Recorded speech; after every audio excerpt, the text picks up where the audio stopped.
Hello, I think we're live. Let me go and have a look on the channel, see if it's actually showing up. I'm going to refresh my page. If anyone can hear me, please let me know. If you can actually get sound. There you go. All right. Hello, everybody. I hope you forgive me. I think I was like a minute late or something. That's because I took some time to make sure the camera was set up properly so you could see Tabby in the corner of the video, which is obviously the most important thing. Like right there. I'm sure you can see her. She's looking at her best friend, the wall.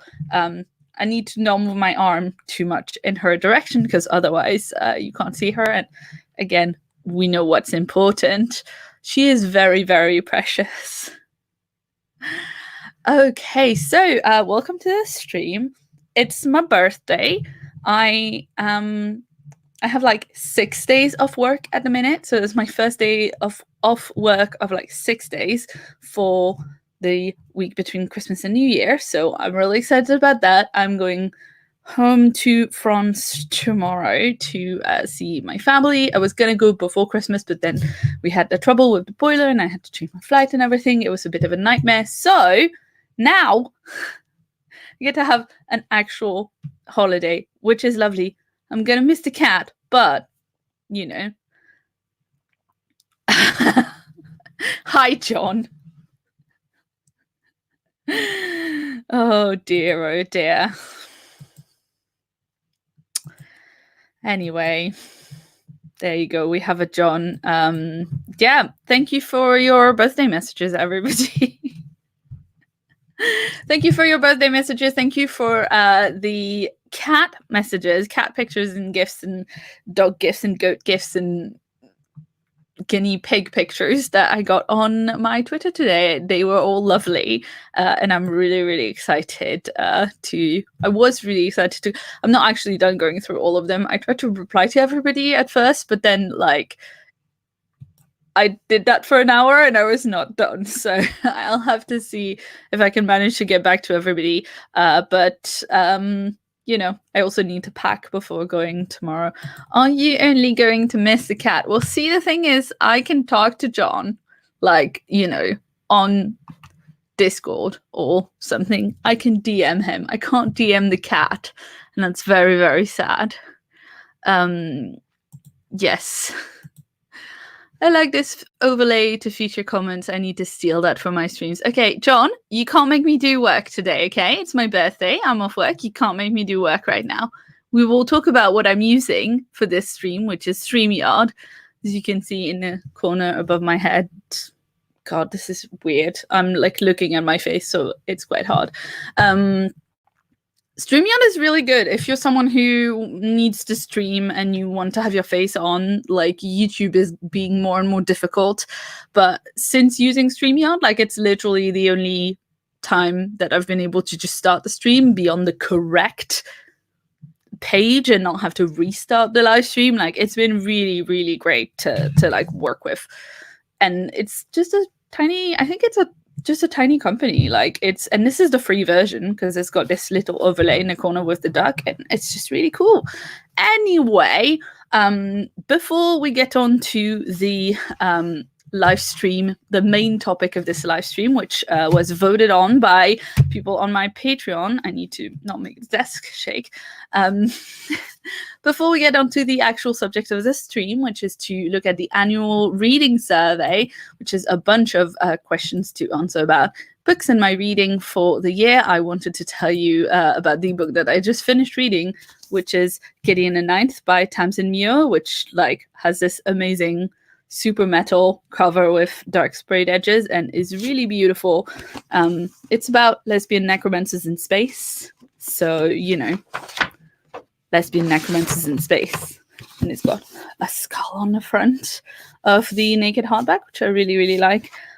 Just finished reading this. I kept hearing how good it was the entire year because I've had friends who had review copy before it came out. kept hearing how good it was, and I slept on it a little bit, I have to say. And I read it in like 2 days, and it was so good. I loved it so much. It was really, really like, listen, if you're into like gothy aesthetic and, you know, you like skulls and, you know, ladies with swords who swear a lot, you should check out this book. It's very, very good. You are probably going to hear about it more this year. I would not be surprised if it made a bit of the award circuit. That's Gideon the Nines by Tamsin Muir, and the second book in the series comes out in 2020. It's called Harrows and Nines, and it's like basically like it is in space technically, but the feel of it is like really epic fantasy, and it's about these like it's about these 9 great houses, right? But the first great house is the house of the emperor, and these other 8 great houses are all competing for the right to like become a lictor to the emperor. And it's like everybody's doing various forms of necromancy, and there's some really interesting like actual world building in terms of like what type of necromancy they do and like how specifically the magic works, and it's really, really cool. It's got this really great like, yeah, proper high fantasy feelings. Like the names are, you know, the names of the characters are like Harrowhark and Nonagesimus and Dulcineus. You know, it's all very like, it just feels like high fantasy, but it's in space and about necromancy, and there's lesbians, so it's great. Anyway, so this is part of my effort to read before the proper end of the year all of the books, not all of the books, but a number of the books that I have meant to read this year and kind of slept on a little bit. So I did a video a few weeks ago, a month ago or something, that was like the videos that I want to, the books that I want to read before the end of the year. And I still haven't read any of them, so I am going to make sure that I've got the audiobook downloaded, that I've got the ebooks downloaded, the audiobooks downloaded, a book or two maybe in my suitcase if I can't find another format. And yeah, I'm going to try and read some of these when I'm in France. I'm going to go back and try and catch up on some comments because I'm seeing a lot of comments scrolling through. Let's see. Thomas asked what John got me for my birthday. Let's see. What did John give you? So actually, and I need to preface this by saying it was not a combo birthday Christmas present, but it ended up working out. It ended up working out in some sort of a way. John gave me these for Christmas. And okay, so it's a Tyranid starter pack. It's Warhammer 40k. For those of you who don't know, it's like mini tiny figurine of like tiny bone children that you paint and then play a tabletop game with. I've been collecting Tyranids for a while. I used to collect Warhammer Fantasy when I was in high school. I used to collect Dark Elves because I was 16, so that's what you do when you're 16. But I've been collecting Tyranids for a few years, and I've really not had time to do anything with them. And so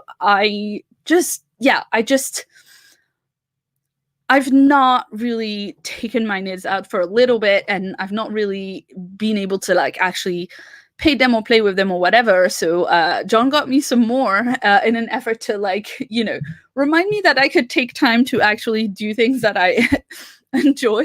Like, hey, maybe you should like take a chill day where you do just painting figurines. And then I said to him, I don't actually have any like paint because, you know, I'd love to take an entire day and do just painting, but like all my paint is like 3 or 4 years old and it probably wouldn't work. So I was looking up like going to a Games Workshop near us, and like I was looking up when it was going to be open so that I could go buy some paint. And so in the end he was just like, listen, let's go together and I'll buy you the paint for your birthday. So this was a long-winded way of saying that I got a lot of Warhammer paint for my birthday.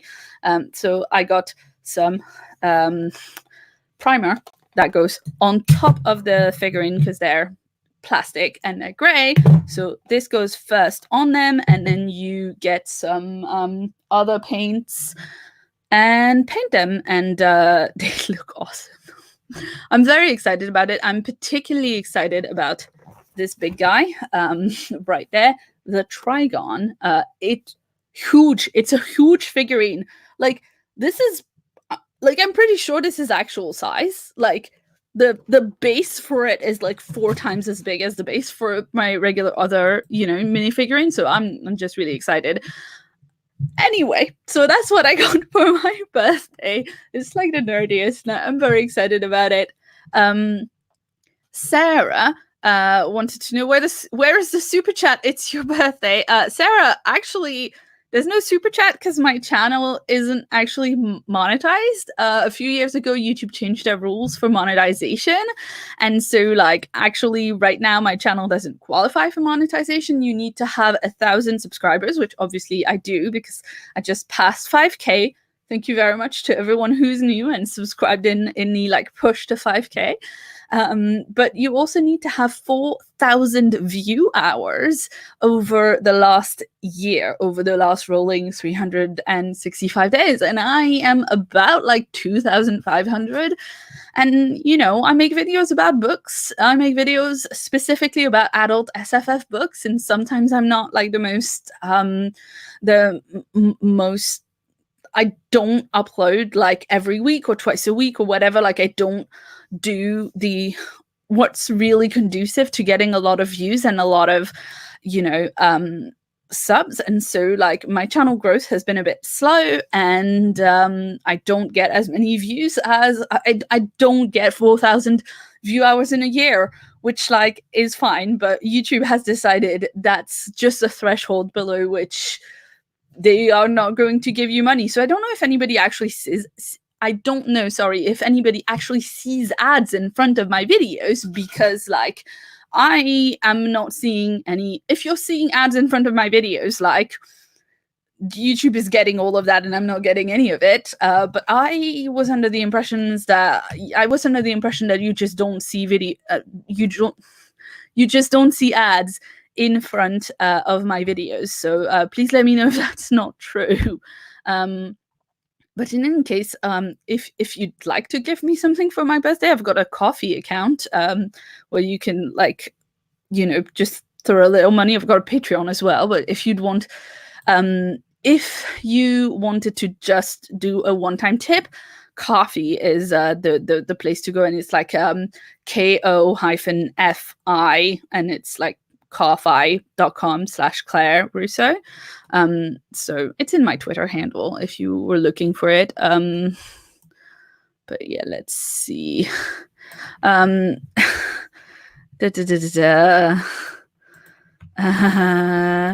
What did Tabby get you for your birthday? Tabby got me some birthday snuggles, Alana. And earlier I put my head against her tummy and she was purring really hard. It was pretty cute. Yeah, Thomas says snuggles, and that is correct. That is correct indeed.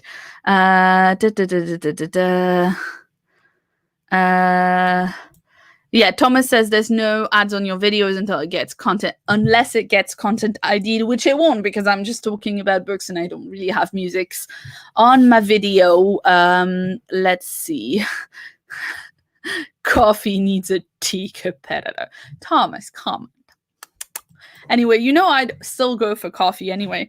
I think actually there's if you're a person who uses coffee, whatever, if you use coffee a lot to get donations, they do have a subscription service where like you kick them back a few. I think it's actually the price of I think it might be $5 a month or something. If you give them a little bit of money, you get a lot more features. Like they have a specific premium subscription thing where you can then set what the donation is going to be for. So instead of saying you're buying people coffees, you could say you're buying people pizza or beer or whatever, art supplies, something like that. But I, would generally go for coffee anyway. Yeah, screw YouTube is correct. Screw YouTube is very correct, and it's very often the thing. There's very often issues. But yeah, we've got the coffee, and we've got the coffee, and we've got the Patreon as well. Also, obviously, you all know there's a Patreon for Many True, but I've also got a Patreon, separate one for my channel, and Patreon in as books of letter. Okay, sorry. I just there's a comment that made me laugh. The British are in notable pain. I'm not sure what you're meaning. If you mean like because of tea and coffee, or because of general like life politics, in which case yes, but isn't everybody else too? Let's see. Is it lagging for anyone else? It's lagging for me a little bit, so I don't know if what that's about. Let me just close some windows. I think what happened is I tried to open my email.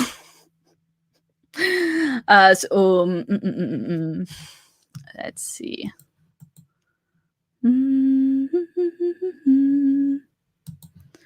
Let's see. Because I'm actually just looking for the survey questions for the annual reading survey, which is what we're going to do for this live stream. Where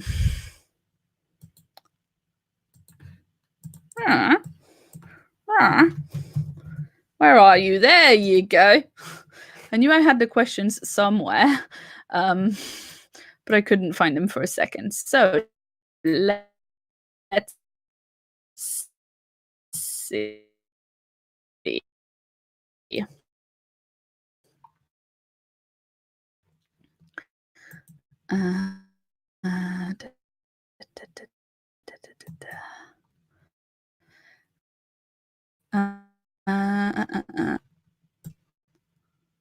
Ilana Reese Prod. I mean, I thought that I ate Christmas, and I didn't actually like finish making it in time for Christmas. So I think it's in a drawer somewhere, and it's almost done.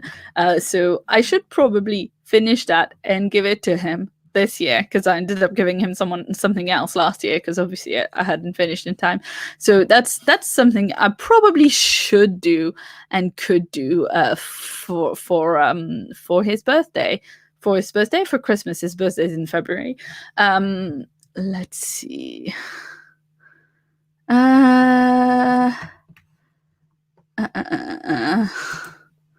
So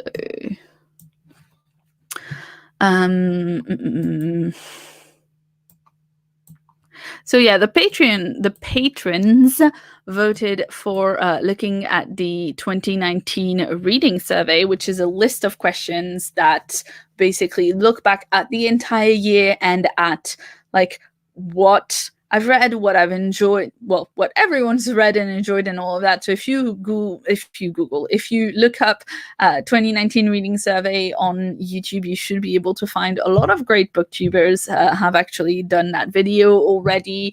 And I did the video. I'm certain I did it in 2018, but I'm not sure if I've done it in previous years as well. I just really enjoyed doing it, and I was looking forward to doing a video of it. But then I thought maybe that would also work in a live stream format where we can do a little bit more of a casual chat. So let's see. The first question is, how many books did you read this year? So now, having just finished Gideon the Ninth today, I've actually read 58 books this year. So that's... I actually know the 58 answer off the top of my head, but I have a notebook with some notes with a lot of other answers that I know I looked up the other day. So when I thought I was going to make a video and I was preparing for the video, so just let me actually pull that up. There we go.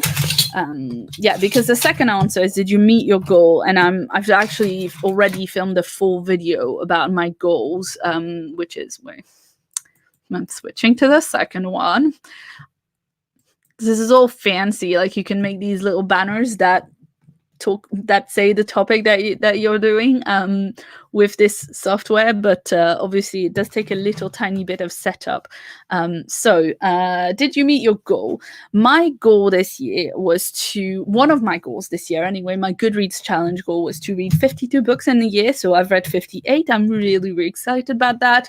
I've actually got, not that many more days, but like basically 2 more days in the actual year. And I'm traveling tomorrow. So I'm going to be leaving for the airport in the morning and actually like getting, it's going to take me half the day to get home, to get to my parents' place. So, I'm assuming I'm going to get a bit more reading done, whether that'll be one more novel length book, one more.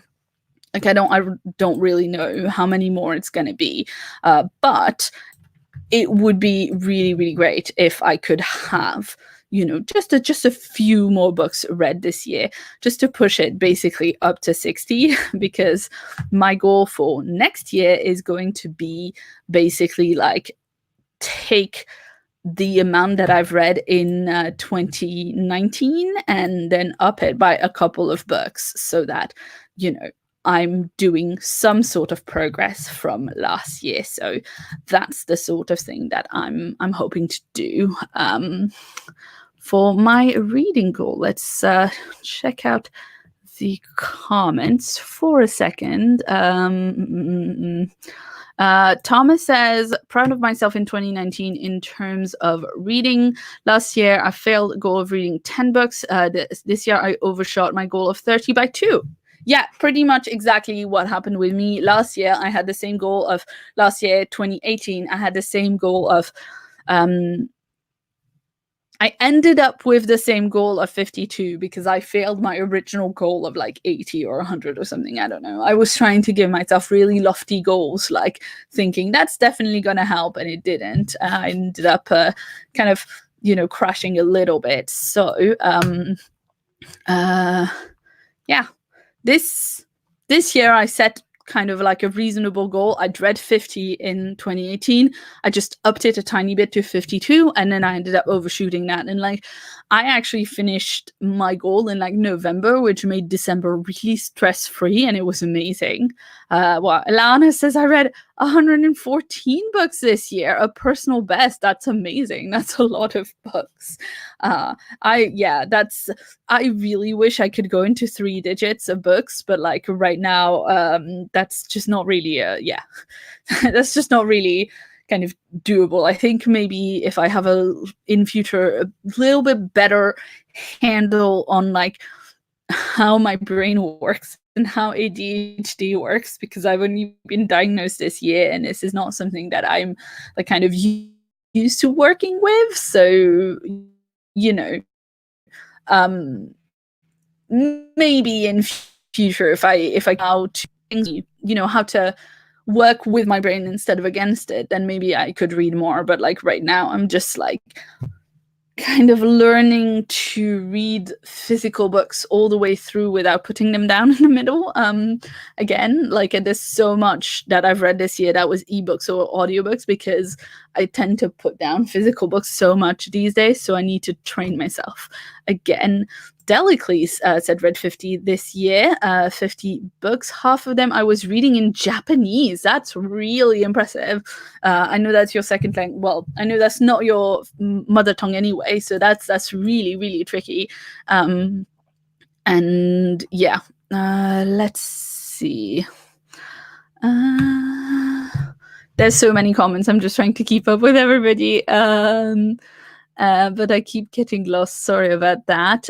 B says I started with a goal of 52 and way overshot, ended up on 71. That's really great. Malachi, I'm assuming I'm just saying your name in a dark elf way. I hope that's okay. I only read a dozen books this year, but most of them were real doozies, and I listened to a huge pile of podcasts. Yes, I listen to a lot of podcasts as well. And like whenever I listen to a lot of audiobooks in a row, I end up with a podcast, like, just a massive pile of podcasts that I need to listen to that have come in the meantime. So that's, yeah. And again, like a lot of my books that I've read were kind of shorter length. I've made a goal of reading half and half between novel length books and shorter books, because I found that like actually really helps me not feel guilty about the kind of things that I read, and that really helps me achieve my goals. But that is, again, like, it just depends what you're wanting to do, because like I'm really, really wanting to go back and like look at the Robin Hobb books again, look at the Realm of the Elderlings books, because I read some of them when I was a teenager, but they were published in a really weird order in France. So I read the Life Ship Traders books as like their own series almost, and I haven't read any of the other ones. Like I read Assassin's Apprentice 5 years ago maybe, and I really wanted to like go through and read the whole thing, and then I haven't.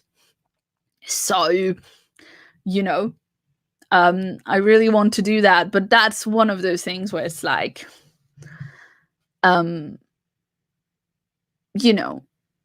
whenever you start a long series with a lot of books, like keeping up with it, with a lot of books and a lot of long books, keeping up with it and actually like managing to keep on track is kind of hard. Like I might name it like an official project next year if I don't do it in 2020.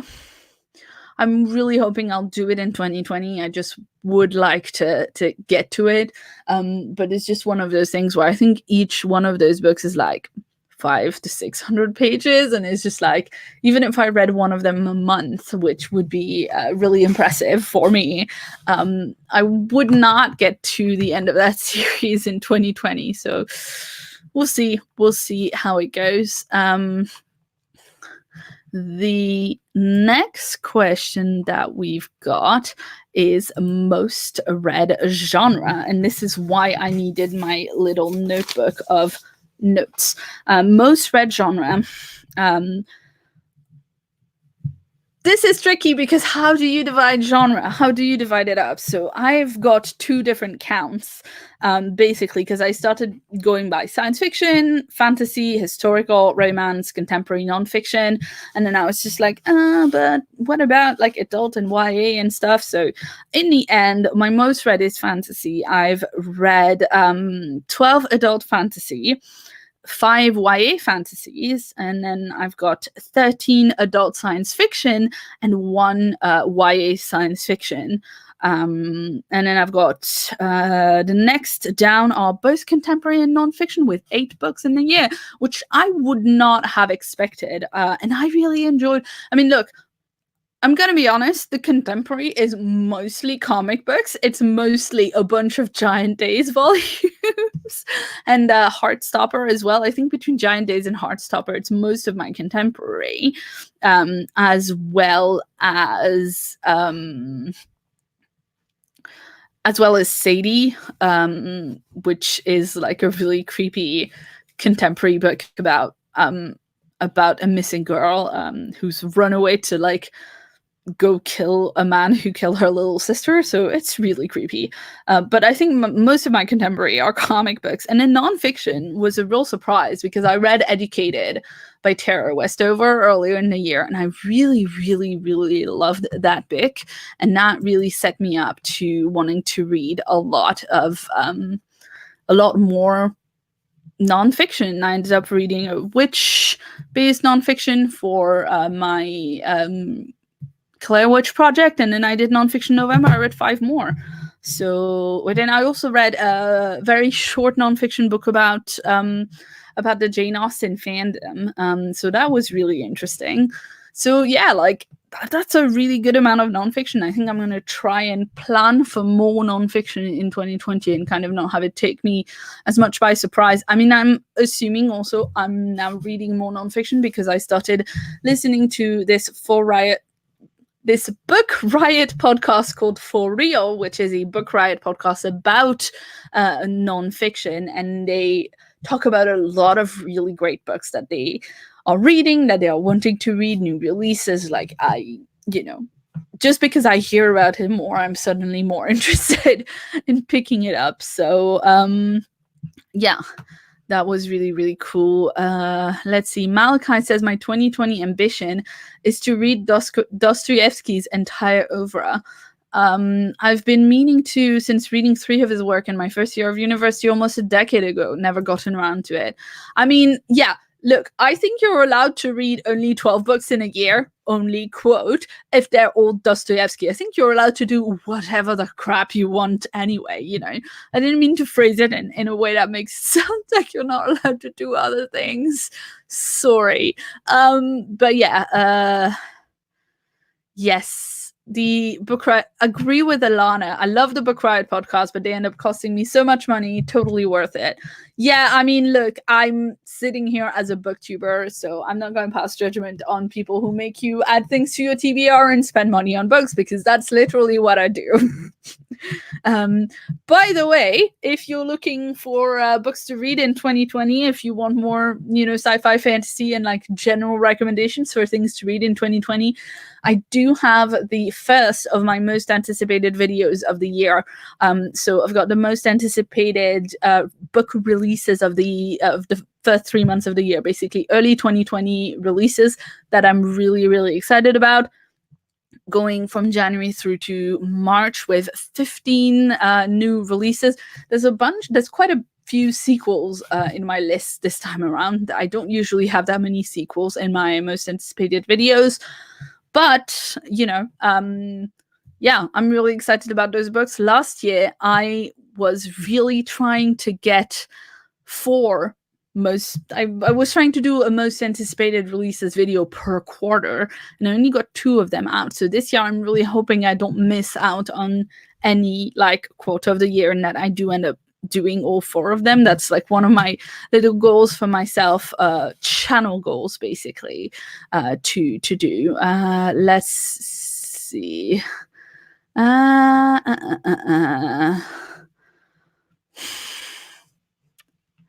Wow. Well, Lana says, I worked out that you cost me almost £300 over the year I've been watching you from book recommendations. I'm sorry. Whoops. But she does say this ended up including some of my favorite series of all time. Ilana told me the other day that she read Temeraire by Naomi Novik because of me, as well as the Saint du Jour series by Matt Wallace. So, you know, I'm not going to feel sorry about you reading those because they are bloody good. And yeah, I don't know if everyone has seen, or if Ilana in particular, you've seen Matt Wallace has a new book coming out in 2020. It's not in the first 3 months, so I didn't feature it on that video, but the cover just came out. I'll have to put it in genre-wise. But yeah, it's an epic fantasy book. It's an epic fantasy, and it's called something Legion. I will look it up, and I will actually put it in genre-wise, because genre-wise is the genre-wise is the science fiction, fantasy, and fandom news show that I do every month. And so I am now collating news items for genre-wise December, which comes out in the first week of January. I'm going to basically be writing that video when I'm at my parents' place next week, or when I'm traveling back from there. So I'm going to, yeah, that's something that I'm going to film like basically right when I come back. The thing this year is that I was really planning to I was planning to go to my parents' house like the week before Christmas, and I was planning to take all that time to read my last few books of the year. And then I thought, when I come back between Christmas and New Year, I can film all my end of year videos. I can, you know, do like, I'll have read all of the books that I need to read by the end of the year, and therefore I can do my best books of 2019 video just fine. And then, because of all the stuff that went wrong for us this winter, where our boiler broke down, and then we had some family things, and then blah, blah, blah, like I ended up having to change my flight to after Christmas. And so that means I haven't had time to kind of like have a proper break and read all these things that I want to read before the end of the year. And it also means that I don't really have time to like be filming. I can't really film videos in a way where like they'll come out at at the proper time where I would like them to come out. So my best books of 2019 is going to come out like maybe on the 3rd or 4th of January instead of coming out like right on the 1st, which is what I wanted to do. And then like my new TBR game that I'm doing for 2020, where I am basically doing like a reading-based D&D campaign. Like, if you actually play Dungeons and Dragons, like, it's very, very simplified. It's obviously not an actual campaign, and it's not like, you know, proper storytelling or anything like that, but it's basically like me, you know, if you watch other booktubers that have TBR games or games that they use to decide the books that they're going to read, like the Wheel of TBR that Cody does, or you know, people who do games where they kind of calculate what books, how many books they've read and how many books they've still got to read on their TBRs, like Balancing the Book from Drinking by My Shelf is one that was also a big inspiration for me. Like, it's kind of based on that, so it's basically going to be like, you know, I'm gonna have like a basic amount of books that I want to read every month, like 4 or 5, and then I'm gonna roll for, you know, I don't know, constitutional wisdom this month and see if I'm like feeling good, I'll up it by a few books, and if I'm feeling bad, I'll I'll drop it down. So Thomas says, a reading-based D&D campaign, what is it called? It's not an actual like campaign, it's just a game that I've come up with. It's right now it's called Read for Initiative, because I was thinking about rolling for initiative, and John was like, well, that's the obvious name, and John's good at naming things, so, you know, yeah, I also ordered some like amazing blue and purple dice, just for, I mean, I already had loads of dice because Warhammer, but they're regular D6s for the Warhammer thing. So anyway, basically I'm just going to roll for Constitution, and then once I've got an idea of how many books I want to read in the month, I'm going to roll for Initiative, and those are going to be reading prompts. And then when I have my number of reading prompts, if say the game says I should read 6 books in the month and I should do 10 reading prompts, then I can try and combine those to, you know, have like one book that has 3 or 4 reading prompts, and then, you know, the rest of them are just one prompt. Or basically then once I've got it, I'm just gonna do like a massive brainstorm of a bunch of reading prompts, and then I'm gonna place them in random encounter tables. That's the idea, is that I'm gonna do random encounter tables of reading prompts. But basically, the thing is, I started with the idea of, oh, I'll just roll some dice because dice is pretty. And as Richard says, any excuse to buy new dice is a good excuse, which is literally what happened. Was I want to do a TBR game to help me decide my TBR, to get me excited, right? And I wanted to include reading prompts, and Zachary wants to know what are reading prompts. So basically on BookTube, on the bookish corner of YouTube, people do reading prompts a lot. So basically you'll say, you know, it can be genre based, it can be the physical, like the cover of the book based, like it's basically a way to help you pick a book. So for instance, forgive me, I'm going to move you. I've got this entire shelf here of basically TBR books. So here are all the books that I am like trying to actually get read. Now I need to place you back again correctly so you can see the cat. This is never going to work again. There we go. That's all right. So I've got my whole TBR, right? I've got books on it. And I could have a reading prompt that says, pick a book with a green cover. So obviously I can't pick any of those. I have to go pick a different one. Or it could be like, pick a book that's set at sea. This is set at sea. Pick a fantasy book. This is a fantasy novel. Pick a time travel book. This is a time travel book. So, you know, it's just a way of like suggesting things to you if you don't know what you're gonna read. And people do a lot of like reading based like challenges, some reading marathons, things like that. Like there's just a lot on BookTube around like helping you pick books that you're gonna read.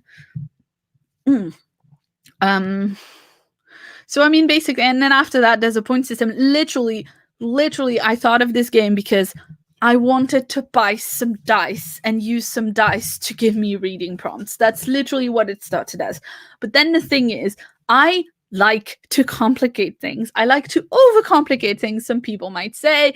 And so I took this fairly simple idea, right?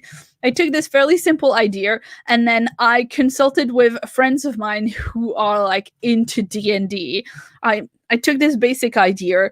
I started to like work on it a little bit more. And then like I just ended up with a really complex system.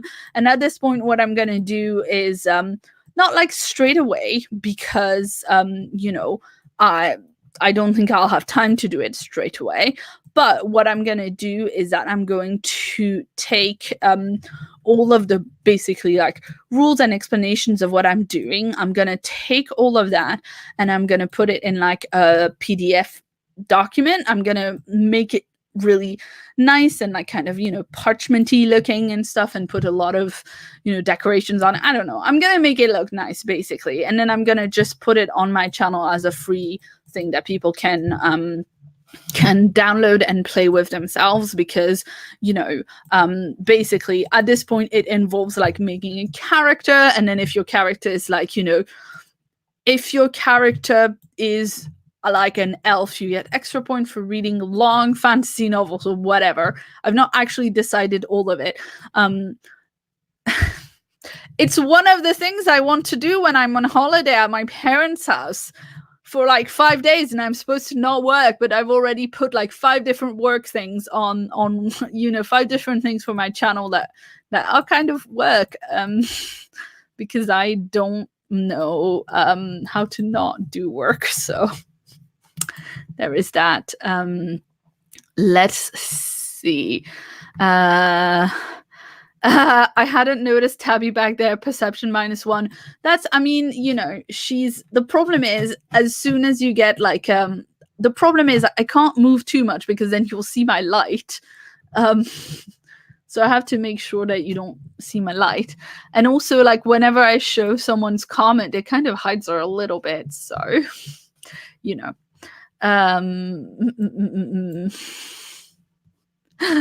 the thing with Tabby in my background is she's often subtle and then, you know, you don't see her, and then that cushion that was in the background moves and start licking its butt and then you're like, oh, it's your cat's in the background of the video.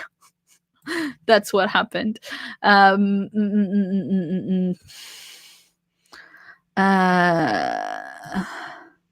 Let's see. This sounds amazing. Thank you so much. I've been working on it quite a bit. You're making me want to play D&D. Well, John's making me want to play Warhammer. So, you know, we each have our crosses to bear. Is Claire ever gonna go back to playing Fallout New Vegas in French? I never played Fallout New Vegas in French. I dubbed over John playing Fallout New Vegas. What happened is John... This is like a thing that this is a deep dive by this is a deep cut to something that happened like a long time ago because I think we didn't even live in this house yet. Yeah, on his channel John did a video. This was way before I worked for him. On his channel John did a video where he played Fallout, one of his Fallout videos in a series by actually, but yeah, anyway, he played a section of Fallout, didn't comment it at all, but recorded basically like the whole text of what I had to say. And then like I translated it and I said it in French over it, but it wasn't actually me playing. Which I'm assuming, like I think that if you are a French speaker and you listen to me, it's probably quite clear that I'm not actually playing because I'm just basically what John did is he gave me the English of the he gave me the English of the commentary for me to translate, and then at the same time he put it on the video so I knew what to do, what to say when. Mountain Molly says, have you ever read anything by Robert Sawyer? The Neanderthal Neanderthal Parallax series was very interesting. Sorry, I butchered that a little bit. I've read one book by Sire, and it was called WWW something.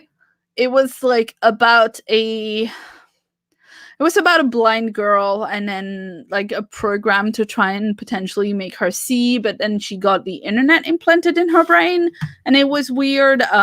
So I like it was somewhat weird. Like the writing of it was fine, but also it was just kind of like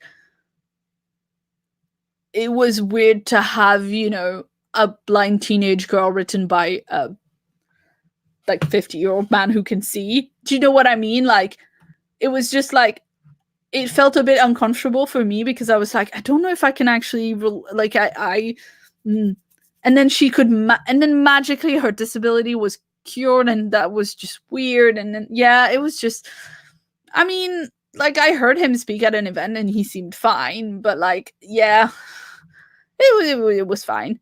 Basically it was fine, but it wasn't like, oh, now I need to go and read everything he's ever read. Let's see. John used to play Fallout on his channel. Yeah, I phrased that wrong. I'm sorry.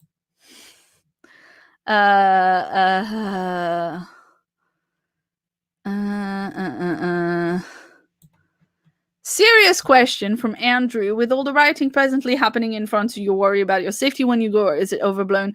I don't know whether it's overblown or not, but I'm like going to a fairly small town, so I'm assuming there's not going to be a riot in the small town where my parents live, because, you know, if it was dangerous they would have told me not to go. I think potentially, I mean, I don't know how it is in like big cities, you know. I mean, I don't know, but I assume that it's a bit overblown. Like Vanek says, I've really been enjoying the Expense series. Are you familiar? Do you have any suggestion for similar book series? Sci-fi space politics. Well, sci-fi space politics. I do like sci-fi space politics. It is something that I like. Let's see. I'm aware, obviously, of the Expanse series. I haven't actually read that yet. I do at some point want to get to it. I want to get to the TV show because I've heard that that's really, really great and has some good acting and stuff.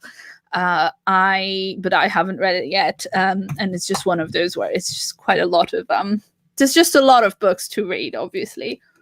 And then sci-fi space politics. Sci-fi space politics. I really, really, really, really, really love the Anne Leckie books that start with Ancillary Justice. So that's the Imperial Ratch series by Anne Leckie that starts with Ancillary Justice, and then we've got Ancillary Mercy and Ancillary something else. If you just look up Ancillary Justice, you will find them. That's by Anne Leckie. And then one that I started reading and need to finish before the end of the year that I would recommend in terms of sci-fi space politics is a memory called Empire by Arcady Martin. And those are both very, very cool. Igrolf the Node wants to know if I've ever read The Diamond Throne by David Eddings. I have not, but I have read the entirety of The Belgariad and The Melorian by David and Lee Eddings many times, which means, listen, no shade on David and Lee Eddings, but if I've read one of their series, I've read all of them, because by their own admission, it's the same plot. It's the same exact plot recycled by the admission of the actual book itself. So I read those when I was a teenager. I really liked them. I'm not sure I would enjoy them now, but you know, but I did like them at the time. Ilana says Becky Chambers' series The Wayfarers is amazing. I recommend that. That is true. It's really, really good. It's really, really very good. And you know, I am going to be talking about the Wayfarer series later in this live stream, if I actually get to the rest of the questions. Let's see. So let me Let me just do... I'm just going to do a banner with the title of the 2 space politics books that I've recommended, because that'll be just easier. So if you bear with me while I do that, they are A Memory Called Empire by Arcady Martin and Ancillary Justice by Anne Leckie. And I'm just going to pop these up for you, and I think that'll just be easier. Let's see. I mean, listen, it's a really cool little piece of software. Like, it's a really cool thing that you can just do that. You can just do that with this. There you go. I'm just adding a little divider. That's just easier to read. Look at that. Isn't that cool? That's really cool, isn't it?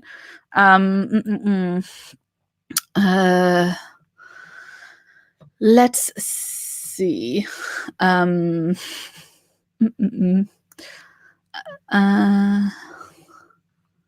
Tabby did a little move. Did she do a little move? I didn't see that. Let's see. Okay. So on David and Lee Eddings, it's a very similar plot, but with a bit of a grittier setting. The Elenium series is better than the Belgariad, says Jinx. Fair enough. I haven't read the Elenium. I just started reading the Elenium series after the Belgariad and the Malorian, and it was just so similar that I kind of noped out of it. Thomas wants suggestions about space colonies, preferably stuff where humans are only just settling in space. Let's see. And Patrick says the Kim Stanley Robinson Mars trilogy, Red Mars, Green Mars, and Blue Mars. Yeah, I mean, I haven't actually read those, but they are very, very well renowned in the genre.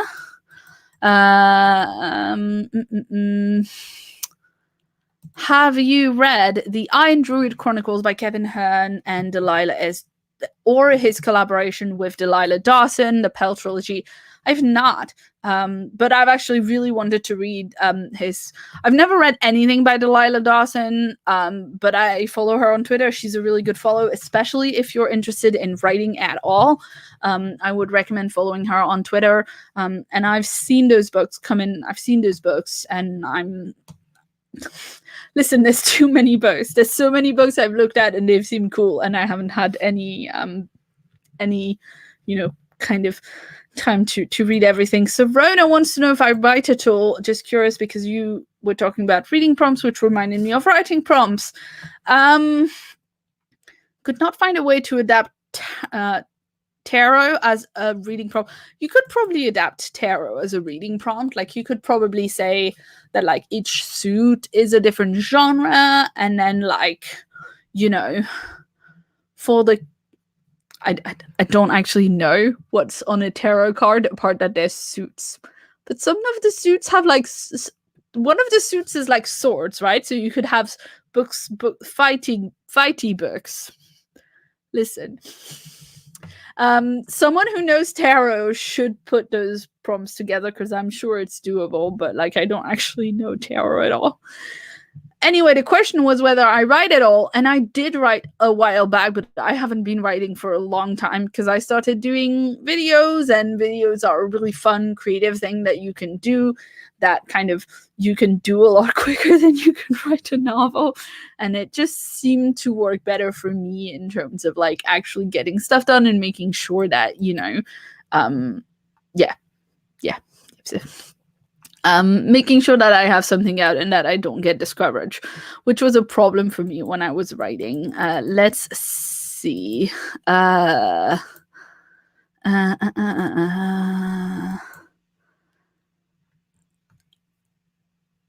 Deacon says the early parts chronologically of Dragon Riders of Pern might be what you want, Thomas, in terms of establishing yourself in a new colony. Yes, I mean... yes, but also, how much will you get out of the early parts of Dragon Riders of Pern if you haven't read all of Dragon Riders of Pern? I don't actually know. And honestly, they just have not aged very well. Actually, John and I have been watching the new series of Rick and Morty that just came out on Channel 4. And half of it is out, not all of it, but there's an episode about dragons in the early new series of Rick and Morty, and like I felt dragged to the bottom of my soul by this episode about horny dragons. Now it's just like, will you just stop? Like next time, just at me, you know? Just at me, Dan Harmon. Just at all the Dragon Riders of Pern fans in your thing about horny dragons that just want to have orgies. Like, yeah, sure, fine.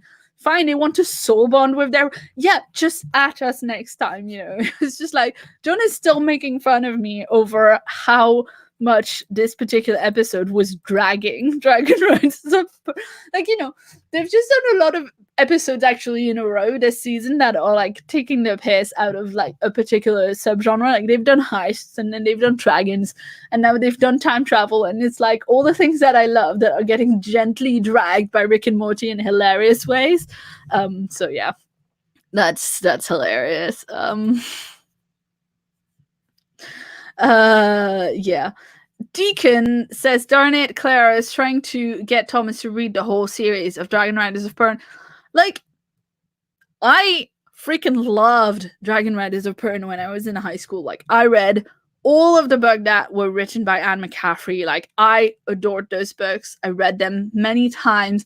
Like, I'm not here to say that there's not enjoyment to have out of them. I just wouldn't recommend them to someone today, because I don't think you'd get the same experience reading it today as an adult than I had when I read them as a teenager a long time ago, not being, you know, kind of aware of like, yeah, I mean, just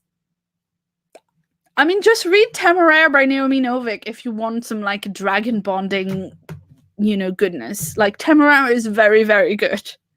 And it like a lot of the same feels you can from Pern you can have from Temeraire. So that's what I've been recommending to people instead. Let's see.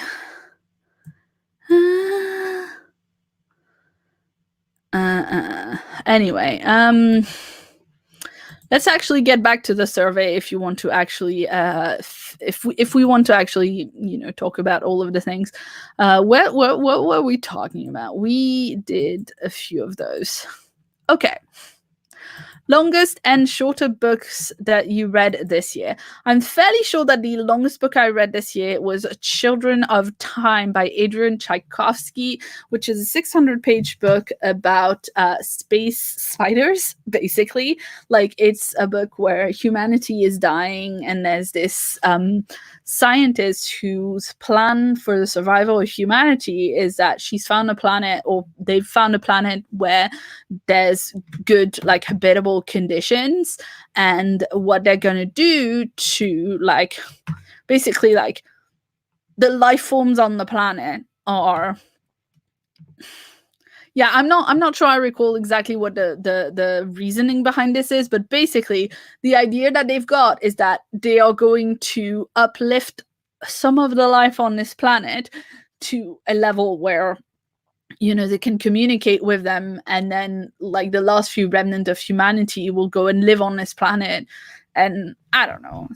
I mean, look, it's important to understand that the scientist who does this is completely, like, not thinking straight at all, and she's got this crazy ego. She's got a great ego trip about how she's, like, you know, the parent of the remaining, you know, human race or whatever, and she's going to rebuild the human race out of these uplifted monkeys that you know, she's going to create on this new planet. And basically what happens is that something goes wrong when she's about to do the uplifting of the monkeys, and instead of uplifting monkeys, it uplifts a bunch of spiders on this planet. And so we've got massive intelligent spiders, and it's so good. Like, it's really just really excellent in terms of just the world building that it does. Pardon me. just the world building of it is excellent. The shortest book that I read was Unicorn Cove by Katie O'Neill, which is a graphic novel that I read for the BookTube SFF Awards, and it's a YA. It's a middle grade young adult fantasy story about a girl who's just lost her mom, and her dad like go to this house by the sea where her mom's family is from, and then like she founds water unicorns. I mean, like, it's very cute, but also it's just not, it's just not really aimed at me. And so when I was reading it, I could tell that it was aimed at me. Yeah, there's a few people in the comments being like really horrified by the idea of space spiders. Yeah. If it's not your thing, it's not your thing, like I'm very, very afraid of bees and wasps, and I would not read this book if it was uplifted bees and wasps. I would not be able to read it. So everybody, yeah, fair enough, fair enough. You super don't have to listen to that or to read that if you don't want to. Next question is your favorite book published in 2019, and this one's really hard because I haven't been doing starred reviews for a long time on my channel, so I find it actually hard to kind of separate what my favorite books. This is why normally I do a list of like 5 or 10 or more favorites, because it's really hard to differentiate, especially between books that aren't the same at all. Like a lot of the nonfiction that I read I really loved, but also like it's not at all the same as science fiction and fantasy. I don't get the same at all out of it, so it's hard to say. I mean, like, probably the book that, I don't know, I'm kind of tempted to say Spinning Silver by Naomi Novik, because that's, something that I absolutely adored, and I like Naomi Novik's writing a lot. I always, it's a genre that I really love. Like it's just more like me. It's just more like my thing, so it seems like it's the book that I'll be thinking about, and wanting to revisit, and maybe wanting to reread more in future. So maybe that's the number one for me. But then, like, there's so many other great things. It's really hard to say. But I'm gonna do a video of my best books of 2019, so it'll be on there, and it won't be the only thing, but it'll definitely be on there as well. Let's see. Naomi Novik has such a gorgeous writing style, very elegant and detailed without going over the top. That is true. I do really like her writing. Next question is your favorite debut published in 2019. That one's a little easier, because I think the debut that I read in 2019 that I really, I read some excellent debuts, but I have to say Red, White, and Royal Blue by Casey McQuiston, because that's a book that I feel like I already want to reread. I listened to it on audio, and I already want to buy a physical copy so I can reread it. By the way, I didn't say, I think Spinning Silver is about a girl called Miriam whose father is a moneylender, but he's a very bad moneylender. And basically, like, he's lent money to everyone in the town, but they are not giving it back. And so they're very poor, and no one respects them really in the town, and everyone is really anti-Semitic towards them. And Miriam is kind of sick and tired of the fact that, her family is lending everybody money, and, meanwhile they're starving. And so she picks up the money lending business and does it a lot better than her father, because she doesn't take any excuses from people, and she wants to not be hungry anymore. But then she becomes too boastful about how good she is at money lending, and Fairy Prince hears her talk about how great she is at money lending, and then kind of kidnaps her and gets her to change some silver into gold for him, because she was boastful. And it's a fantasy story, so it's kind of like, be careful what you wish for kind of thing. It's based on Rumpelstiltskin, but I also don't actually know the fairy tale of Rumpelstiltskin very well. But yeah, like it was such a great book. And then Red, White, and Royal Blue, which was my favorite debut in 2019. That's a story, that's a YA romance story, basically YA contemporary romance about the son of the first female president of the US, and the Prince of England. So basically, like um the timeline is a little bit like, basically altered in like 2015, 2016, something like that. The US has a female president, and she has 2 kids, and one of them, is our protagonist. He's a Latino kid. He's bisexual, or he discovers during the book that he's bisexual.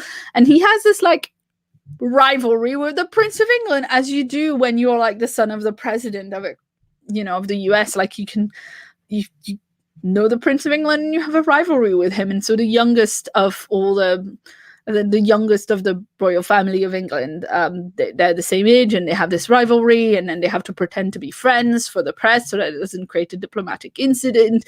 And then they're actually texting all the time, and actually they realize that they like each other, and there's a lot of like romance goodness. Look, it's great. And actually, one of the things that I really like about it is it's in the point of view of the son of the president of the US, right? Is he Alec or something like that? I can't recall. I don't actually recall his. I need to reread this book because I don't recall the kid's first name. But basically, like it's yes, Alex Claremont Diaz is his name. So yeah, basically it's in his point of view, and so you see some of the like,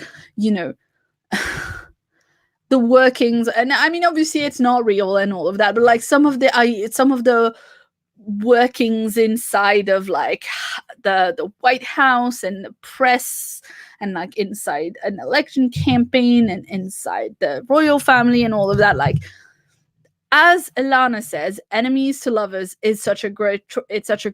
That is true, but also I really bloody love fic, or like original fiction or fan fiction that is like set in a political setting, that is set in like either a royal family kind of alternate universe, or a political alternate universe. Like all of that, like that is my catnip. And so the fact that all of it kind of came together in like having to pretend to be friends, it's great. So great. Loved it.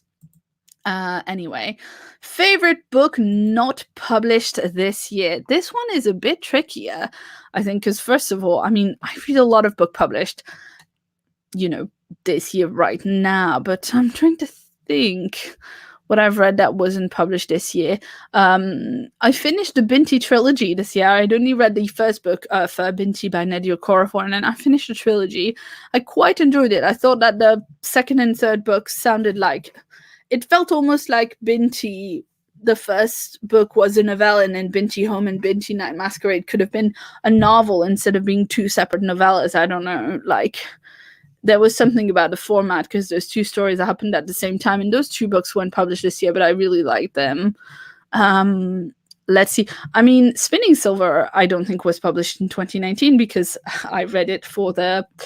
I read that for the Hugos this year. It didn't win, but it was nominated. It was a finalist for Best Novel for the Hugos this year. So that would mean that it is. That would mean that it was 2018. So that counts for that. A book that lived up to the hype. Not to pick always the same answer, but Red, White, and Royal Blue was very hyped for me, and that really held up to the hype. Another favorite book of mine that wasn't published in 2019 is Children of Time. That's a bit older, and I really enjoyed that. Educated by Tara Westover is another one that really lived up to the hype for me. A book that did not live up to the hype.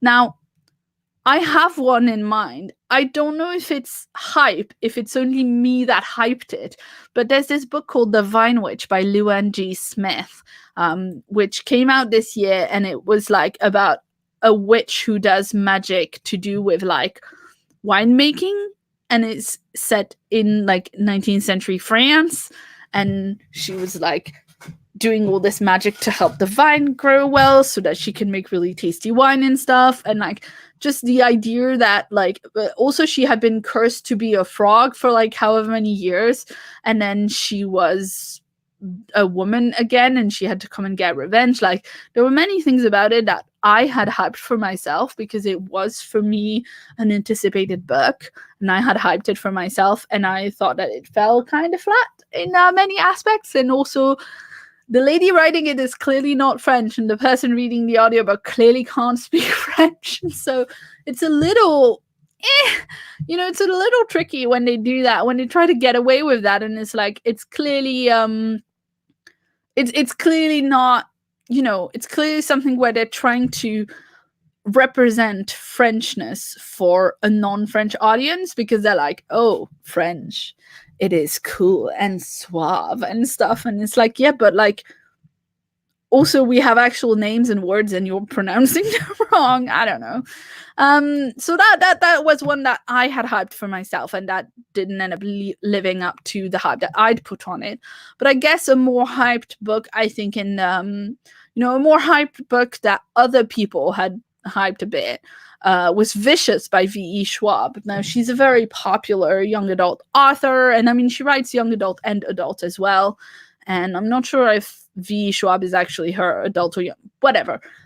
Vicious by V.E. Schwab is a book that sounded like it was going to be like a original fiction version of every X-Men fanfic I've ever loved, basically. It's about these two, like the story is about these two boys who like are at university together and have, this great friendship, this very intense friendship, but then they become superheroes and then they become like enemies forever.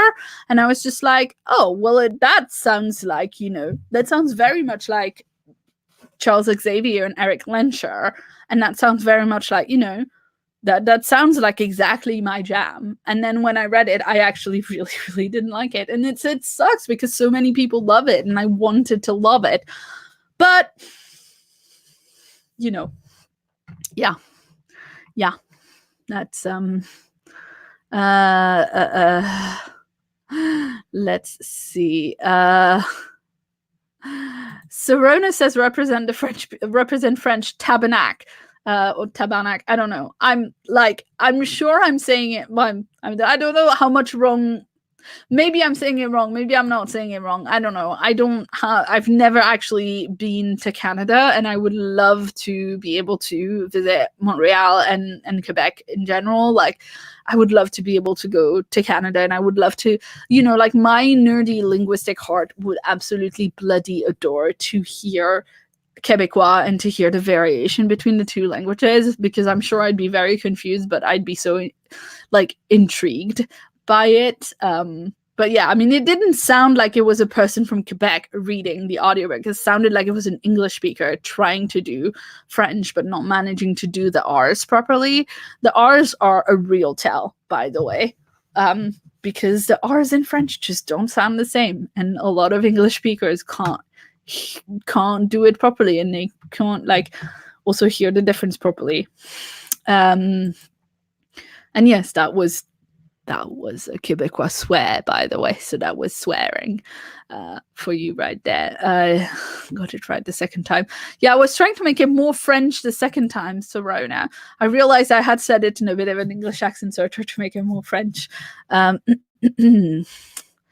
Ravi wants a recommendation similar to the Murderbot series. That's interesting. Murderbot is a series of novella by Martha Wells, which is just amazing. It starts with Red. The series is called the Murderbot Diaries. And it starts with All Systems Red. There we go. And then there's a book coming out. Ravi, I don't know if you know this, but there's a book coming out in 2020, a new book in the Murderbot series. So the novella series is finished, but there is a new book called Network Effect, which comes out, which is in the same, like, universe, the same characters and everything. Is just basically like a new starting point. If people wanted to,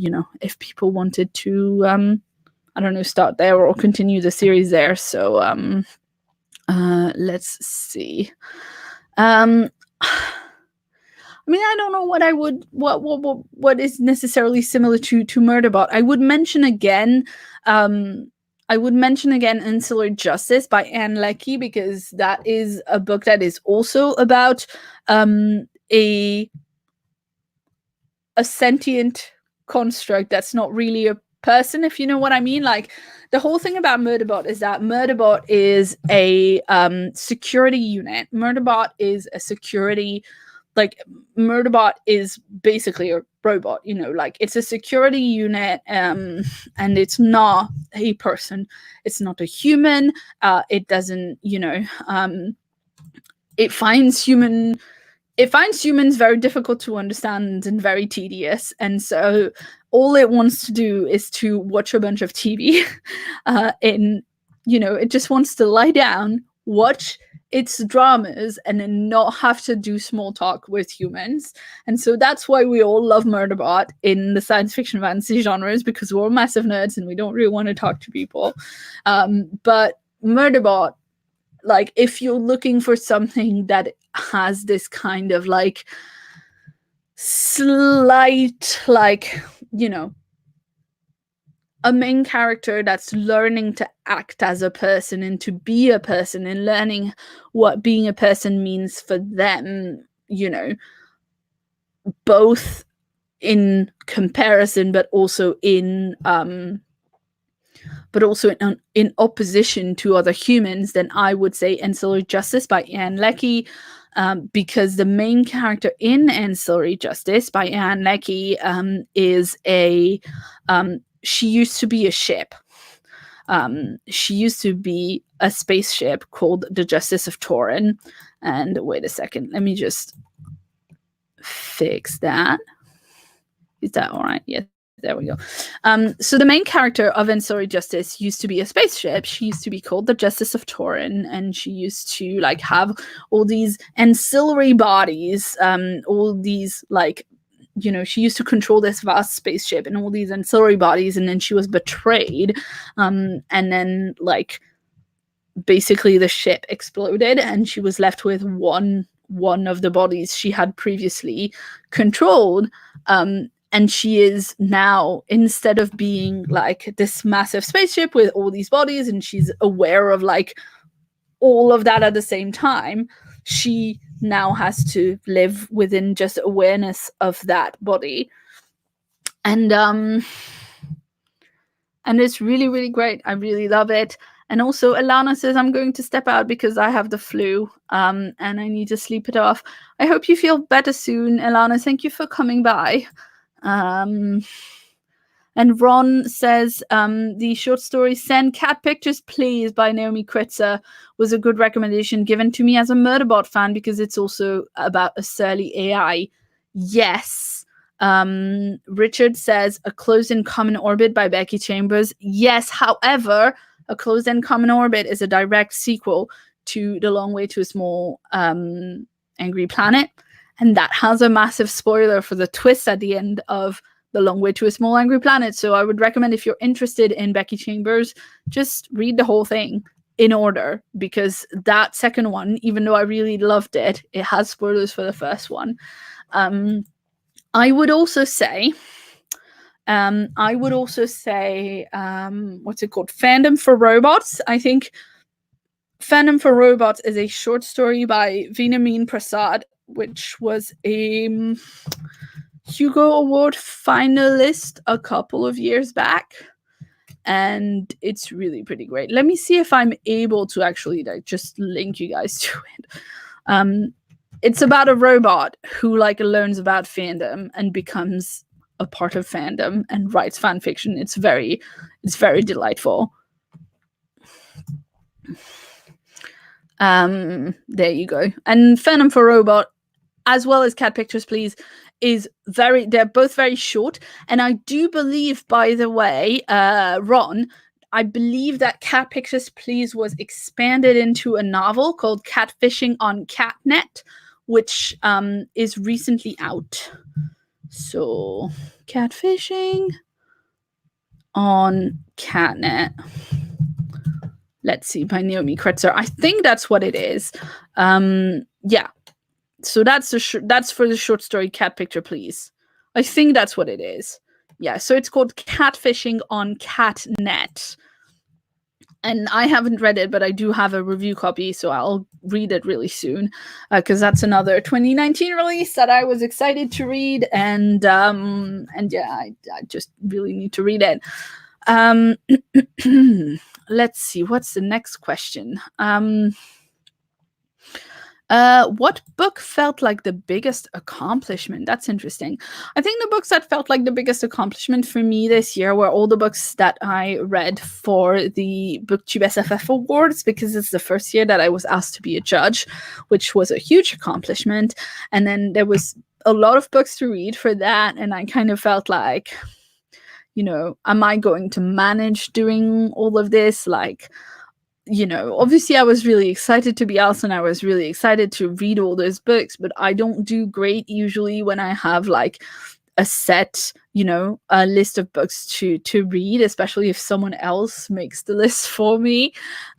So a lot of those books, I think, Red Sister by Mark Lawrence and then Grey Sister by Mark Lawrence. Grey Sister was nominated, and that's why I read Red Sister as well as Grey Sister. And they are great. They are great books. They're very fun. Like, I really enjoyed reading them both. Although I thought they had issues. I thought they were both fine, but they were both like, fairly big fantasy stories that I'd never heard of before, that I didn't have on my radar. They were the more kind of, because I had a lot of comics to read for the BookTube SFF Awards, but they're comics, they're much easier to get through. So for me, reading those books felt more like homework almost, and they were the bigger ones that I'd not intended to read before, so these ones felt like an accomplishment. And Patrick wants to know, do you read differently when you're judging a book to when you're just reading for pleasure? I don't know that I do, actually, because a lot of the reading that I do now, I know that I'm going to be talking about the book or reviewing the book, and I mean, I have a very over-analytic mind anyway, so I don't tend to,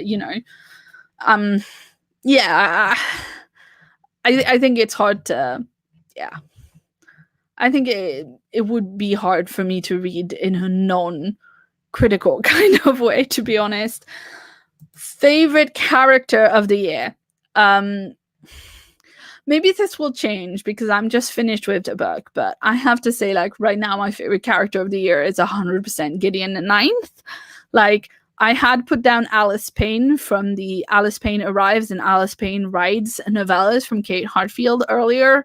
And Alice Payne is a great, fun character, but like, I've just finished Gideon the Ninth, and Gideon is such a fun character, and I love her so much. Least favorite character? Nope. There we go. That's a different thing. Well, I'm wondering if it's lagging for you guys, because it's lagging for me. I'm actually just on Wi-Fi. I'm not plugged in, which I probably should have done, but the cable is in the living room. So anyway, least favorite character for the year. I would have to say it's the characters from Vicious by V.E. Schwab, because I think for me, the fact where I really had trouble with that book was the fact that I didn't actually like really get on with the story, and we follow these two college roommates, Victor and Eli, and it's in Victor's point of view, and basically, like, very quickly off the bat, Victor, all of his goals are very based in like besting Eli, or like just trying to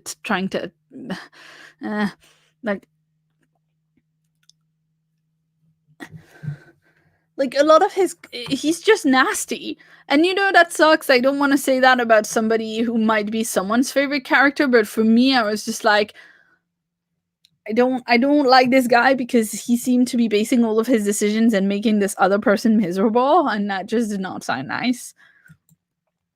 Most shocking book moment seems to be most shocking book moments is a little difficult for me, because first of all, there's the ending of Gideon in ninth, but I was spoiled for that, so it was less shocking than it would have been otherwise, because I had an idea what might happen. But let's see. Shocking book moment: the ending of Gods, Monsters, and the Lucky Peach by Kelly Robson. This is a time travel novella, and it's basically about like an expedition of researchers that goes back to that time travels to the tiger they're time traveling back to I don't know, sometime BC, basically. Like, I don't recall exactly when they're traveling back in time, but they're in the future. Obviously, we've got time travel. They're in the far future. The Earth and resources on the Earth are messed up, and they are going on an ecological expedition to the Tiger and the Euphrates in before Christ times. And they are just trying to figure out how they're going to fix the future with that. But the ending of that book is very shocking. And in fact, in that book, there's a moment in that book as well. If you've read it, it's the way that the youngest member of the expedition gets herself on the expedition. That was so metal. I read that and I was like, whoa, okay. And actually in Gideon the Ninth, I was expecting the ending bit, but there's a moment close to the end where Gideon and Harrow talk about the secret of their childhood. And again, I won't say too much, but I was making dinner and listening to the audiobook and I went oh shit, out loud, because it was so surprising. And Gareth wants to know, have you read any Brandon Sanderson? I enjoyed the Mistborn saga and the Stormlight Archive. I've read Mistborn and I've enjoyed Mistborn. Stormlight Archive wasn't for me. It was just, I personally felt that, after reading more than half of his 1,000-page book of the first, the first book of the Storm, and every book of the Stormlight Archive is so big that it's published in 2 different paperbacks. And after reading more than one of them, after reading 1 paperback and a half, and I was almost at the end of the first book, and I was just I don't really get the characters. There's a bunch of different nested prologue. I just didn't really, in all of that time, I hadn't started to actually care about the characters as people. And I was surprised because the Mistborn series for me worked really well. But yeah, the Stormlight Archive was a bit much for me. And I was just I just had to give that one up. But he's continuing to write them and people are loving them. And I'm really happy that people are loving them, but it's really not for me. And Delicately says I have to go as well. I need to feed the dog and walk him. Oh my goodness. I hope that your dog enjoy his walk. I hope you have a lovely rest of the day. And I'm very jealous that you have a dog to take on a walk because we don't have a garden, so we can't have a dog. Favorite couple or OTP? It's obviously Alex. And okay, well, I mean, I'm gonna remember their name in a second. It's Alex Claremont Diaz and Henry. It's a couple from Red, White, and Royal Blue. I also really enjoyed the. Wait a minute. Where is it? Yes, Heartstopper by Alice Oseman. I've read volume 1 and 2 because that's what's out right now. Volume 3 comes out in 2020. Actually in the first 3 months of the year. But yeah, I really enjoyed the kids in that one as well. It was just a very sweet story. It's about a kid called Charlie who they're in year 10 in school in the UK in a grammar school, boys' school, and this kid called Charlie's just come out in the previous year, and he's being bullied, and then he like has to sit next to a new kid in form, and so yeah, he has to sit next to this other kid, Nick, in form, who's a year above him, and they become friends, and then they become boyfriends, and it's very cute. They're adorable. But I think Red, White, and Royal Blue, just because you're in their heads more, because it's actual like prose novel, that for me has to be my favorite couple of the year, favorite OTP of the year. Let's see. The best written book you've read this year. Let's see. Let's kind of go back and have a look. Well, like I said, I really enjoyed oh, that's kind of hard. Best written book. That's kind of tricky. I mean, I read Circe by Madeline Miller, and that's kind of literary fiction, so that has a lot of like flourishes and stuff. I mean, you know, like the prose is pretty, but I wasn't really kind of captured in the same way that I was by other books. I do think Naomi Novik has a lovely writing style, and that Spinning Silver is really beautifully written. Let's see. I mean, I actually really like the writing style of Educated by Tara Westover, but that because it's nonfiction and a memoir, like it's just a really different thing to, you know, it's just a really different way of gauging the writing style of something, you know, just because it's more about, I mean, it's just very different from writing original fiction. So, yeah, I think I probably have to say, I probably have to say Spinning Silver. I mean, there is a reason it's probably my favorite book of the year, you know. And let's see, book that you pushed the most people to read in 2019. This is interesting. I mean, probably I should get other people's opinion on what that book is that I've pushed the most people to read in 2019. I mean, honestly, and you can tell me if that feels true to you having watched the channel or not, but I feel a bit like I've not done a great job in 2019 of like pushing specific things. I think I've tried to push Alice Payne Arrives and Alice Payne Rides by Kate Hartfield quite a lot this year. They're two time travel novellas, and they're really, really great. They do a fantastic mix of like kind of historical fiction that feels a bit more like fantasy, but then obviously it's sci-fi and it's a time travel story. There's a time traveling war. It's really, really great. And I've been pushing those, and they're kind of smaller books, you know, they are a bit less known. Let's see. Jinx says, I'm gonna head off now. Happy birthday, Claire. I hope you have a nice holiday. Thank you so much, Jinx. Yes, let's see. Let's get to the rest of the question. So I think Alice Payne is the one that I pushed onto the most people, because I think maybe that's the one that most people hadn't already, you know, because like literally all of BookTube was reading Red, White, and Royal Blue. So, you know, maybe not. Let's see. Do you have a local independent bookstore? What's your favorite place to buy books in London? Ooh, that's complicated, because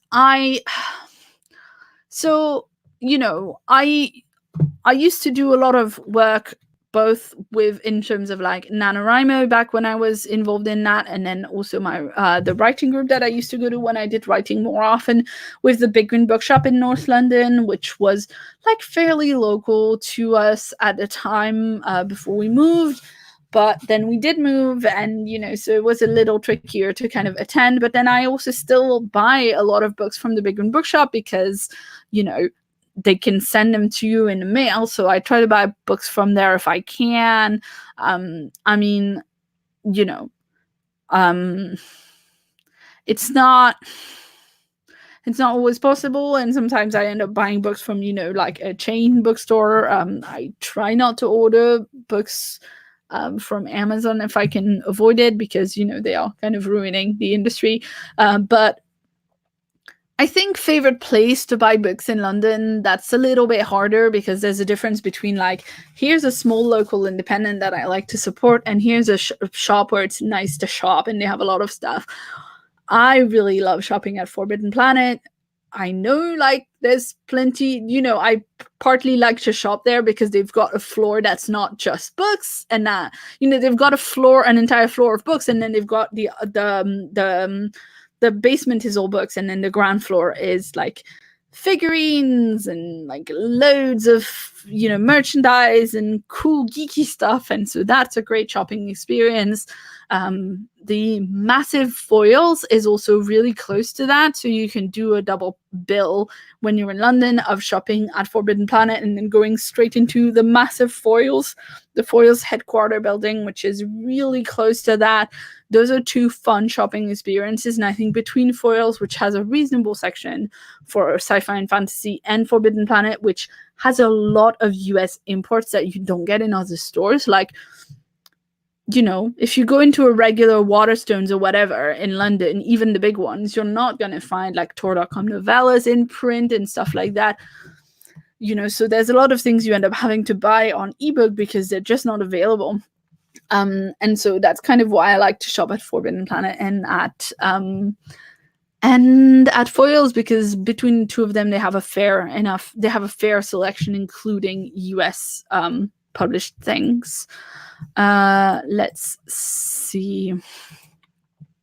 Favorite book cover of the year. This one's a bit hard. Plus, I'm not sure how I'm going to be able to show it to you. I really like the cover for. Let's see. Let's see if I can do this. Can I?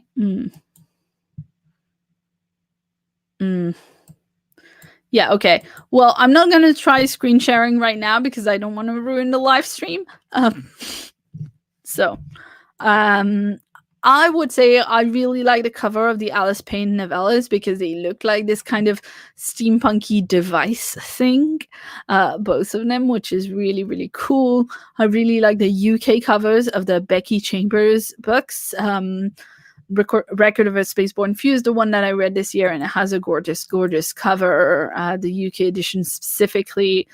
Let's see. I do really like the covers of both Circe and Spinning Silver. Spinning Silver in particular has this kind of lithographic look to it, which I really, really like.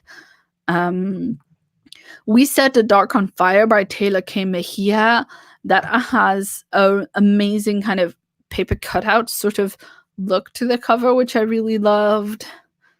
So those are probably my favorite of the year, right there. And then let's see what the next questions are, because I didn't have them typed in banners yet. If you'll just give me a second. Ooh, favorite adaptation. Nope, that's not what I was trying to do. Sorry. Favorite adaptation, that I would, I think it has to be His Dark Materials, right? It has to be the BBC, the BBC and HBO collaboration on His Dark Materials, because that's a series I read a really long time ago. And so the series, now I get the chance to watch it almost as if it was the first time I get the story, which is lovely. And it's a really good quality adaptation. And I love the actor, Daphne Keane. She does amazing work. I think Ruth Wilson is magnificent as Mrs. Coulter. She's so threatening and amazing. I always like seeing James McAvoy's face because he's pretty. It's very well made. We are behind. We have watched the first 2 of them, and then we kind of got off the bandwagon, and then MasterChef happened, and we like MasterChef, but when MasterChef happens, it makes it a little tricky to watch much other stuff because MasterChef is 3 or 4 times a week. So there's that. We also just started watching The Witcher, but I don't know if I can call that my favorite adaptation because I've only read the first of the books and I didn't like it very much. So I think for me, The Witcher is like, it really genuinely feels like watching something that I don't really know anything about because the book was so bloody confusing anyway, that actually it just feels like I haven't read it and I don't actually know what's going to happen. But we've watched the first episode of that and we've enjoyed it, so we'll probably at some point watch some more. It's just yeah,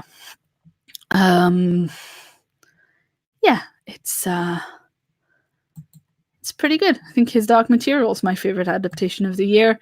And then this one is tricky. What book made you cry the most? I'm trying to think if any book made me cry this year. Record of a Spaceborne Few by Becky Chambers. Record of a Spaceborne Few is a very kind of slow-moving book. I think a lot of people who've read the whole Becky Chambers series love the first book the most, right? And then the second book. And then this one, they are a little more so about because the pacing of it is so kind of slow and it's not really, it did not as much happens, right? It's more of a character-based book than a plot-based book, really. But I bloody loved this book. I enjoyed the first book in the series. I thought it was fun, but I also thought it was quite choppy and it was quite episodic and there were things with it that didn't super work for me, just mostly in terms of like the pacing of it.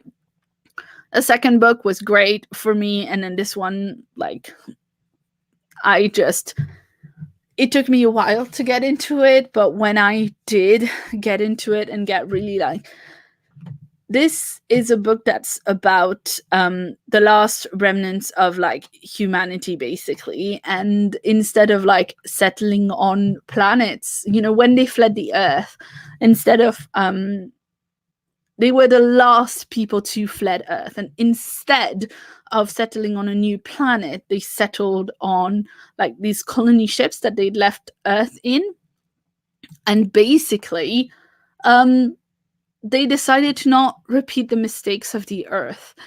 And it wasn't just about, if we start a new planet, we won't mess it up.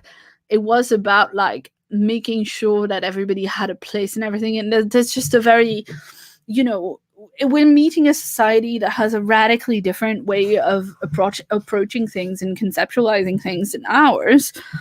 And that includes the idea that if you're of the Exodus fleet, right? If you're an Exodus, if you're on the fleet, you will have a roof over your head, you will have food to eat, and you will have work to do, like, and it's so, and the idea is basically that, like, they're on these colony ships, but they decided when they left Earth that if they just survived and if they didn't create a society that was worth living in, that was an actual society with a culture, if they didn't create something that was worth living in, everybody would leave.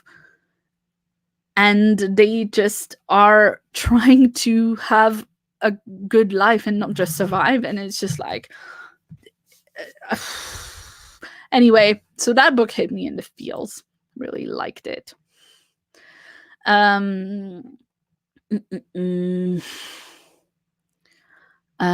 Let's see. Have you read The Truth About Keeping Secrets? No, I haven't read it and I haven't heard of it.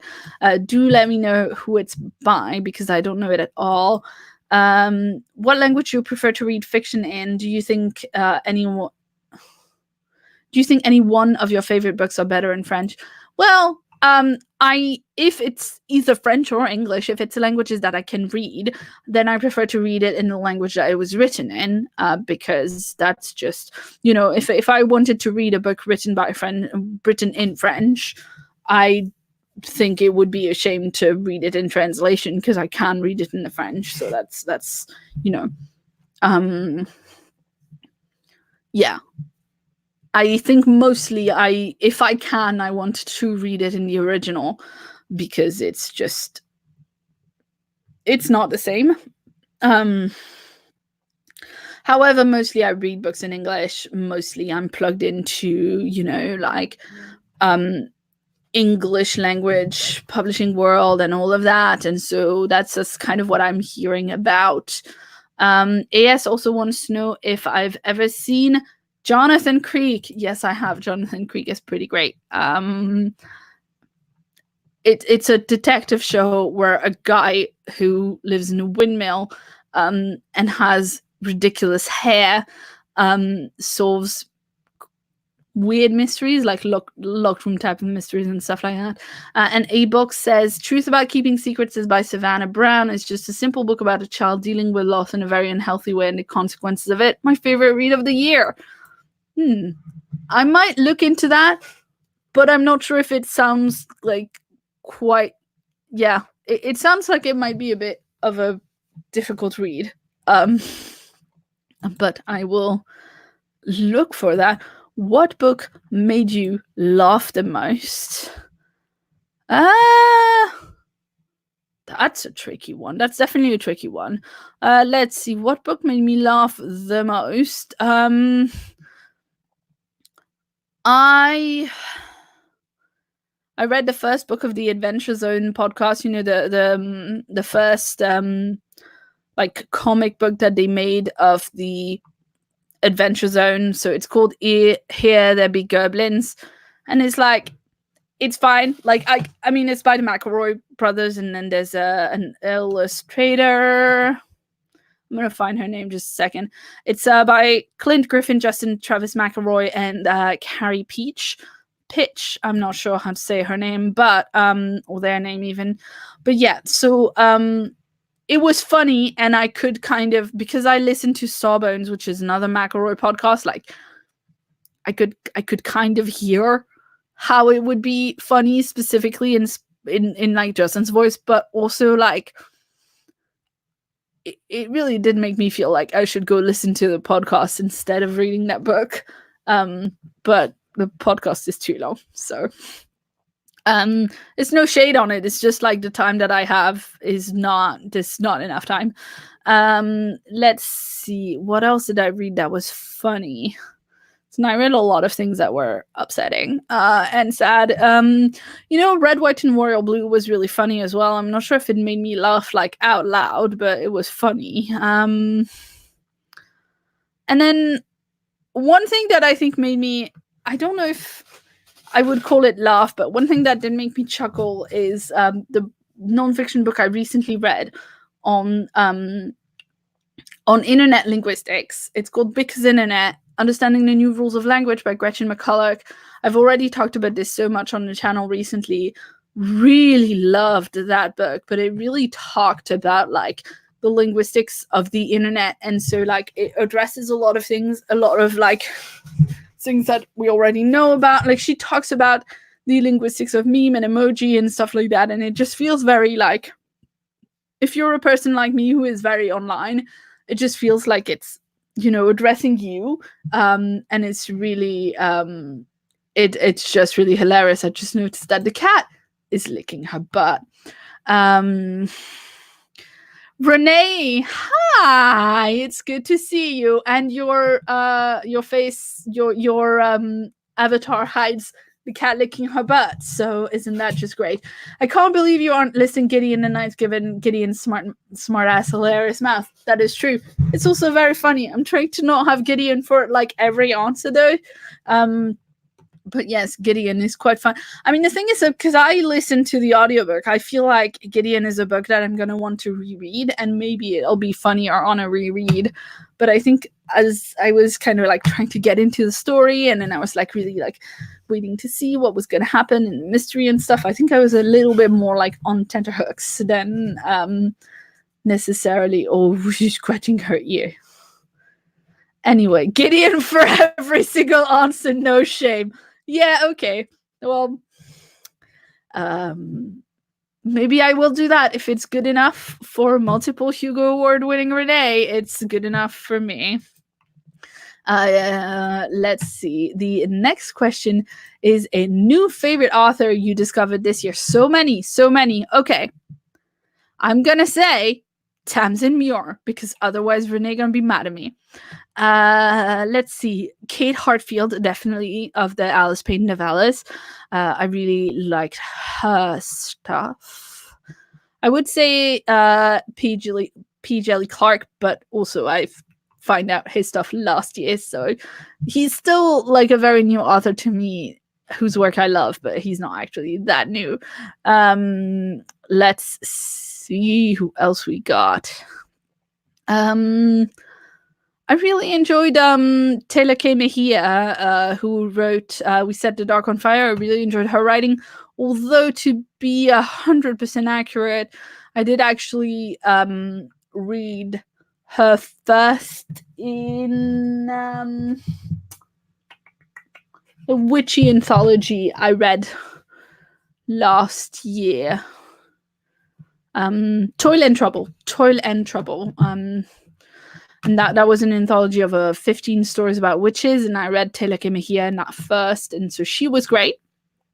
And then Gretchen McCulloch, who wrote Before Internet, is an internet linguist who I'd seen on Twitter, but I'd completely blanked on the fact that she has this great book, she has this great podcast. I really love her stuff. So lots of new favorites authors actually that I discovered this year. Guilty pleasure read of the year. I'm not sure I believe that's a thing that exists, but in terms of an indulgent thing that I know that I'm gonna love from the start, that feels like all the way along feels like I'm being spoon-fed my favorite things. Red, White, and Royal Blue by Casey McQuiston. Okay, Enemies to Lovers, Royalty AU, American politics AU, political cabinet. It's got all my favorite it's got all my favorite fan fiction tropes, and it's great. Let's see, what do we got? Tabby moves.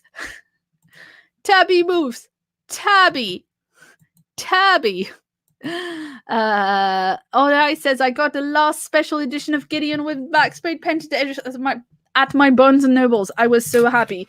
Yes, it's what I got. It's very metal. It's pretty great. Tabby's moving again, because Tabby approves of Gideon. Let's see. Okay. Renee says, speaking of Hugos, what things are you gonna nominate? My body is ready.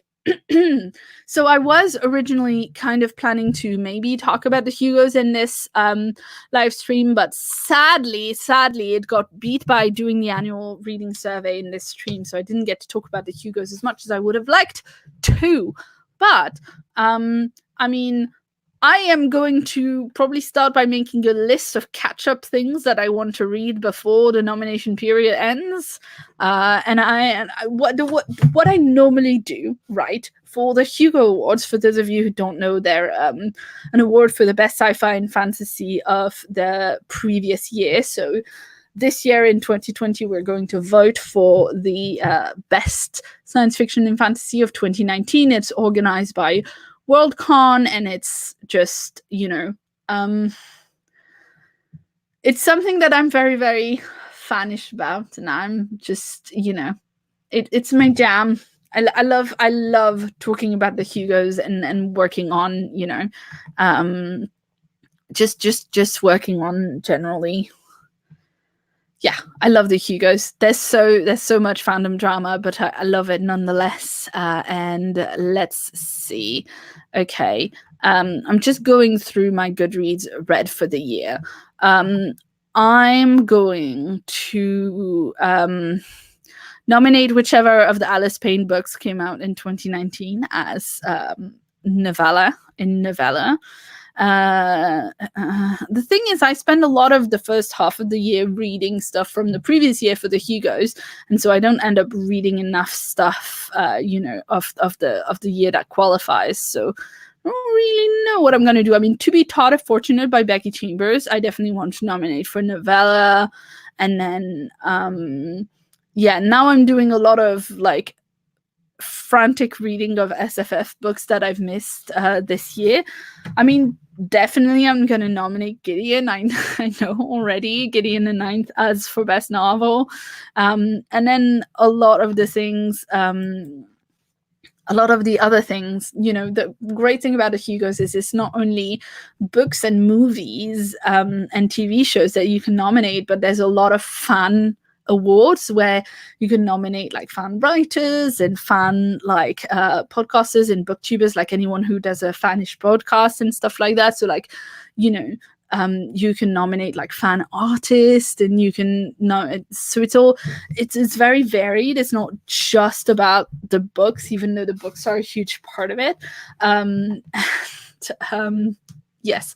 And as Renee points out, one thing that I wanted to mention, whether or not I talk about the Hugos, is that hey, if you're a person who is interested in the Hugos and who wants to nominate in the Hugos, this channel here, right here, is eligible for the Best Fancast Awards. So if you're interested in the Hugos, if you're already signed up for nominating in the Hugos, or if you're interested in it, if you want to sign up for the Hugos in the next couple of days, if you sign up before the 1st of January 2020, if you sign up before the end of the year, basically you'll be able to nominate works for next year's awards.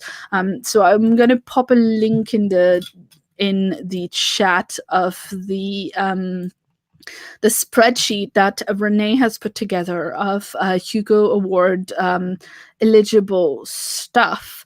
Because one thing, when you start nominating for the Hugos, it's really kind of tricky to, it's often tricky to know like what it is that you can nominate or not.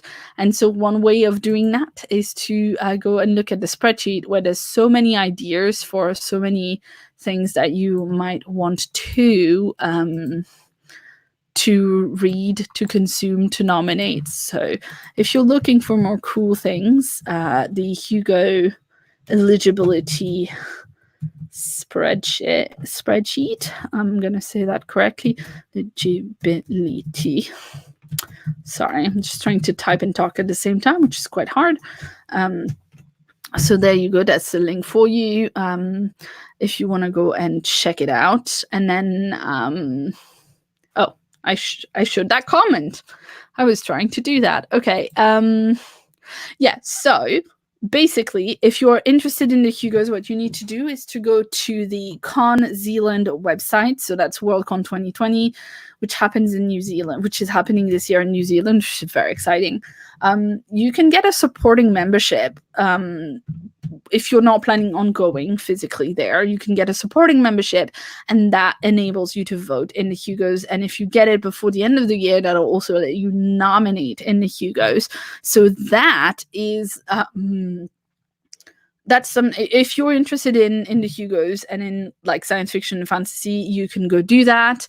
And if you do sign up as a Hugo voter, you will get like a big bundle of a lot of things that are finalists in the Hugos as like an e-package. So basically, like if you sign up for voting in the Hugos and you nominate things, when the list of finalists comes out, the convention puts together a packet of like most of the fiction stuff, so most of the books and the novellas and whatever, you'll get at least an excerpt, if not the whole thing.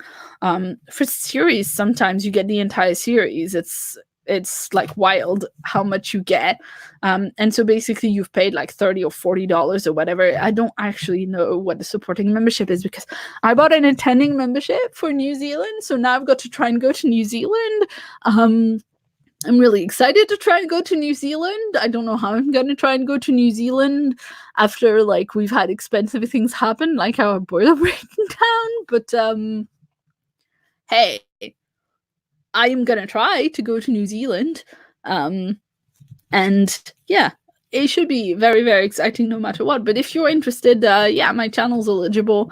A lot of other booktubers who are really cool, like Rachel from Kalanadi and Elizabeth from Books and Pieces, like they're also eligible to nominate. If you've made, if someone's made 4 videos in the last year, and they're about, SFF, and I mean, anyway, all the rules are in the spreadsheet. Go and check out the spreadsheet. I think we have a couple of more questions to do, and then favorite books you reread this year. I don't think I reread anything this year, which is kind of tragic, because no, I reread Binti this year. I reread Binti by Nadil Korafor so that I could read the next 2. So that was my only reread of the year, but it was a book I loved, so that counts, I think. And finally, were you happy with your reading year? What will you do differently in 2020? Now, I was mostly happy with my reading year. There are things that I want to do differently in 2020. However, I did already film a pretty long video talking about my 2019 goals and wrapping them up and talking about what I'm going to do in 2020. So I will try to not belabor the point too much. But what I'll do differently in 2020 is, first of all, I'm going to do a game every month where I decide what I'm going to read by way of basically a D&D style game where I'm going to have a character. I'm going to have a number of books to try and read. I'm going to roll for, constitution to decide if I can take on more books than my baseline. And then I'm going to roll for initiative to see if I want to do a bunch of reading prompts or challenges or things like that. And then after that, I'm going to get random reading prompts from a random encounter table and all of that. So that's going to be a really exciting thing to do, and that ties in with the videos that I want to do as well.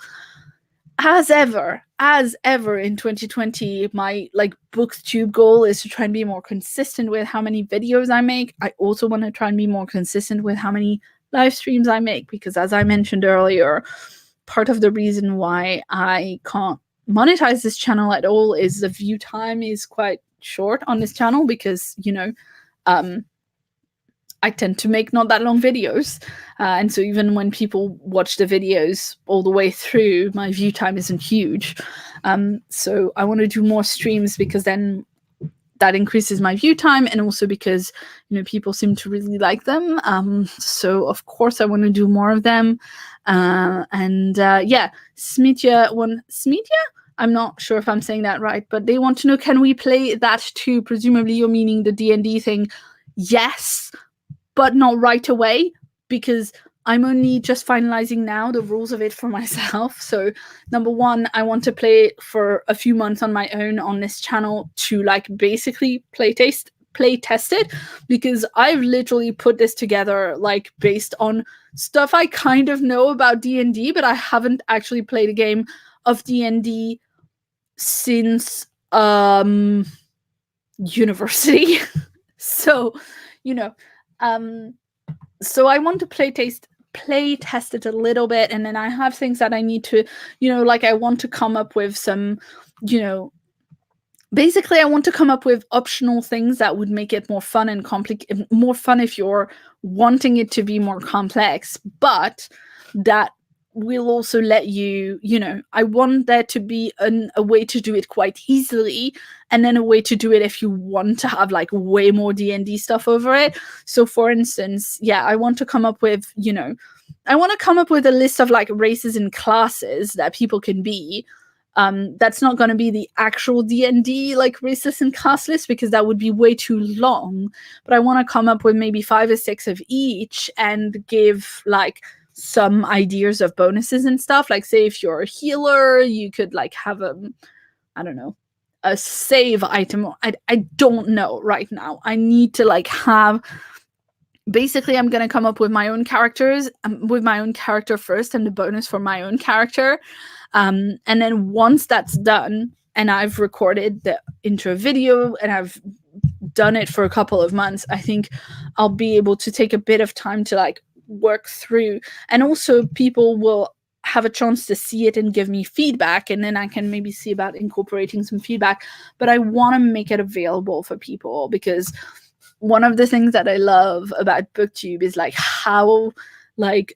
how much we share as a community and how open it is, and stuff like readathons where someone will design a really complex read. So G from the Book Roast does the Magical Readathon, which is a Harry Potter themed readathon, which is just just an amazing, you know, like the amount of work that she went to make it just perfect for fans, so that fans can like look at it and kind of recognize their thing, you know, like that I love, and I really want to do something like that. But obviously, you know, I've kind of started putting this together. It's very me. I've like come up with the idea last minute, then I made it way overcomplicated, and now I'm running behind on doing the thing on time. So it's very clear, but hopefully it'll turn out great. So there you go. I think my voice is starting to go, and I do not want my voice to be gone when I go home to see my family. So I'm gonna wrap up, because also we have curry. We have microwavable curry in the fridge, so I want to go eat curry basically. And then I need to pack. I need to pack before I go, because I don't know if you can see. I meant to like sit like this so you couldn't see. There's literally a pile of laundry behind me, and my suitcase in the back. My suitcase in the background. So there you go. And I also want to go pet my cat. So if anybody has any like last minute questions, we can have a look at those. Otherwise, you know, I am going to probably wrap this up, because that's the end of the annual reading survey. I hope you enjoyed getting, you know, answers to all of these questions and having a chat here with me today. And I hope I hope you'll stay around and subscribe to the channel if you're not subscribed yet. I hope you'll have a look at my previous few videos if you haven't seen them before. If you wanted to give me a tip, but you can't do that because there's no super chat on this channel, I do have a Ko-fi account as well as a Patreon account, and they are both the top tweet on my Twitter. So I am going to leave a link to that. But at this point, since I'm not seeing extra questions, I think we can probably wrap up. I'm literally just trying to copy this one link, but Twitter is making it difficult. And now I think I'm lagging again a little bit, so I am sorry about that.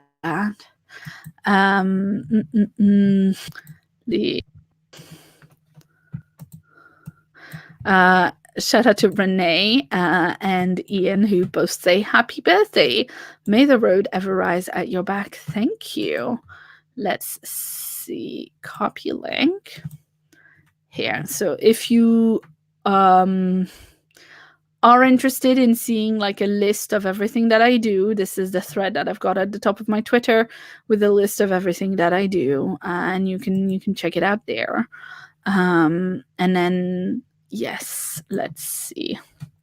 The problem is it's not letting me like open a bunch of windows in here so that I can give you links. It's basically lagging super hard right now. But Jessica says, thank you for the live stream. Have a great rest of your birthday and safe travels. Thank you very, very much indeed. I'm actually flying at a pretty decent time tomorrow. My flight is at 1 p.m. So I get to like, you know, get up at 8 and like leave the house. You know, it's pretty decent. So in case people are interested, here's the coffee and here's the Patreon, which I'm gonna put in right now. So let's see, patreon.com/Claire Russo. I've got a shell because YouTube doesn't let me make any money or take any like, you know, tips from you guys. So sorry about the shilling, but I got a shell. There you go. I hope you all have a wonderful, wonderful rest of your day. And I will talk to you about books some more very, very soon indeed. Yeah.